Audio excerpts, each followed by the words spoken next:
구독자 여러분 안녕하세요. 오늘 기자님 옆에 뭐가 되게 많네요. 요즘 코로나 때문에 주목받고 있는 빨간 약이죠. 코로나를 예방하는 게 확실히 검증된 건가요? 아니요, 확실히 검증되지 않았습니다. 그럼에도 불구하고 이것을 추천하는 이유는 확실히 있다. 만들어 볼까요? 과학 실험 같아요.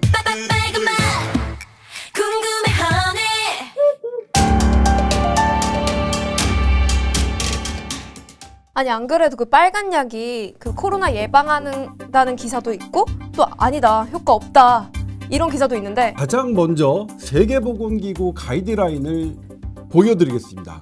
코비드19가 의심돼서 병원 진료를 받을 그럴 계획이 있으면 검사를 받기 전에 0.2% 빨간 약 포비돈 요오드 용액으로 20초 동안 목을 헹구고 가글을 한 후에 검사를 받아라. 그래야 내 침방울에 있는 바이러스 양이 줄어들어서 다른 사람에게 피해가 줄 수 있다. 왜 어떻게 해서 그런 지침이 나온 거예요? 이비인후과 학회에서 학회 지를 통해서 편집자가 정식으로 제기한 건데, 세계 최고의 보건기구와 이 분야 세계 최고의 관련 학회에서 빨간 약에 대한 입장이 이렇습니다.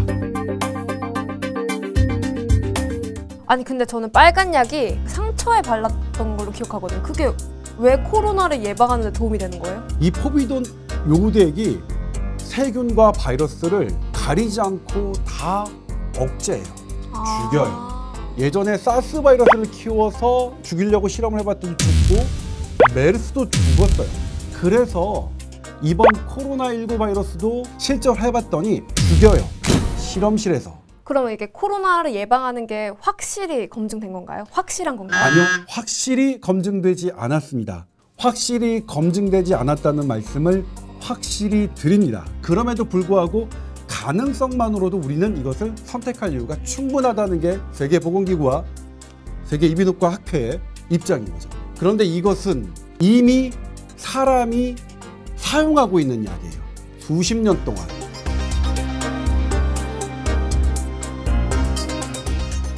저는 어떤 생각이 들었냐면, 사실 뭐냐면 이게 비싼 약을 개발하시는 제약회사들한테는 악재예요. 예를 들면 트럼프 대통령이 맞았던 주사제 한 방은 최소한 300만 원이 넘을 것으로 추정돼요. 그런 것과 따지면 어마어마하게 싼 약이고 특별한 기술이 없이도 만들 수 있는 약이에요. 세계보건기구가 지침을 내리는 상태잖아요. 그런데 왜요? 왜 이게 논란이 될까요? 우리나라 질병관리청이나 이런 식약처에서 나온 지침은 어떤가요? 이번에 식약처가 올바른 포비돈 사용법이라는 이런 지침을 내렸어요. 거기서도 분명하게 얘기합니다. 이게 세포 실험에서는 확인됐다. 하지만 임상으로 확인된 건 아니다. 만약 당신이 코로나19 목적으로 사용하고 싶거든, 정확한 용법과 용량을 지켜라 이거예요.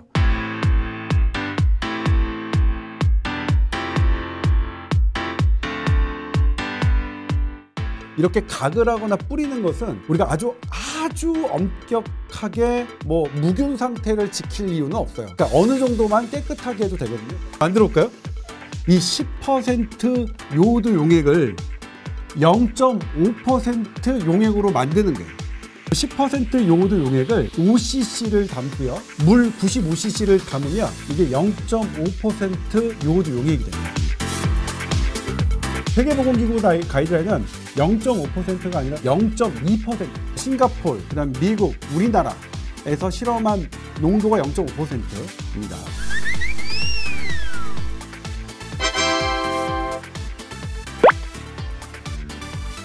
지금 문득 궁금한 게, 이게 완제품으로 이렇게 팔고 있는데 만들어서 해야 할 이유가 있다면? 가격 때문이죠. 이거는 가격이 10배 넘게 차이 나니까. 저도 이번에 알았는데 이비인후과 선생님들은 이거를 되게 많이 사용하고 계시더라고요. 환자들에게도 많이 권해주시고. 이렇게. 이 뿌리. 와, 자, 이건 조동찬 기자님 표 약입니다. 맛은 보약 먹는 느낌이에요. 세계보건기구의 가이드라인은 이것을 컵에 따라서 마셔서 20초 동안 가글한 다음에 뱉어내는 겁니다. 그 다음에 이제 미국의 의사들은 코는 그럼 어떻게 할 것이냐. 코는 이거를 발라다가 면봉에 묻혀다가 안 깊숙이까지 발라라. 아 근데 좀 이상할 것 같은데. 자를 거예요. 자 이렇게 안으로 저 안쪽까지 집어넣어야 되는데. 근데 뭐 어떠세요? 되게 근데 따갑진 않은데. 네. 근데 나름 괜찮은 것 같아요. 제가 너무 엄살이었던 것 같아요. 너무 시원해요. 네. 그래서 이제 코로나19의 특징은 뭐냐면요. 제가 감염이 되면 7일부터 10일 동안 바이러스가 증식하는데 어디서만 증식하냐? 코와 목에서 증식해요. 그게 증식된 게 폐나 다른 장기로 가는 건데 그때는 바이러스에 의한 우리 몸의 과도한 면역 반응이 더 큰 피해를 줘요. 그러니까 세계보건기구도 코로나19가 의심돼 병원에서 검사를 받는 사람은 20초 동안 포비돈 요행으로 가글을 하라고 지침을 내린 거고요. 그러면 가글은 해도 괜찮지만 뭔가 먹으면 안 되나요? 네, 먹는 건 좋지 않습니다. 먹는 약으로 실험되거나 먹는 용으로 개발된 약이 아니기 때문에 먹는 건 아니라는 거. 그리고 이거 코로나 예방할 때 손 씻는 것처럼 이것도 자주 뿌려주면 되는 거예요? 지금 현재의 용법으로 사용하면 되겠죠? 가글을 하는 건 어떻게 하느냐. 저농도로 만들어서 희석한 용액을 하루에 수회 사용한다. 드시지 말고 헹군 다음에 뱉어낸다. 이노스프레이제는 어떻게 하냐. 1일 수회 뿌린다. 여러 차례 뿌린다는 용법이 인정되는 건 뭐냐면 안전성이 확인됐을 만 여러 차례 뿌려도 된다. 이런 게 돼요. 아니면 뭐 1회, 2회 이렇게 정해지거든요. 수차례 뿌려도 된다는 것이니까 포비돈 요도액은 두려워할 약이 아니다. 혹시 그거 주의사항이나 부작용 같은 게 있을 수 있나요? 요오드로 인한 갑상선 기능 이상 등이 나타날 수 있기 때문에 갑상선 기능 이상 환자, 신부전 환자, 요오드에 과민증 있는 환자, 신생아 및 6개월 미만의 영아에게는 사용하지 말자. 물론 이 논문 저자들은 되게 저농도기 때문에 그렇게 이것조차도 위험하지 않다고 생각하시는 분들도 있지만 일단 식약처가 내놓은 가이드라인은 뭐 엄격하게 지키는 것 역시 해야 될 게 없겠죠. 오늘 뭔가 직접 만들어 보니까 과학 실험 같기도 하고 뭔가 더 재밌었어요. 구독자님들께서도 주의사항 유의하시면서 이걸 잘 가글, 스프레이 하셨으면 좋겠습니다. 그럼 오늘 방송은 여기서 마치겠습니다. 다음 주에 뵐게요. 구독자 여러분 안녕히 계세요. 네,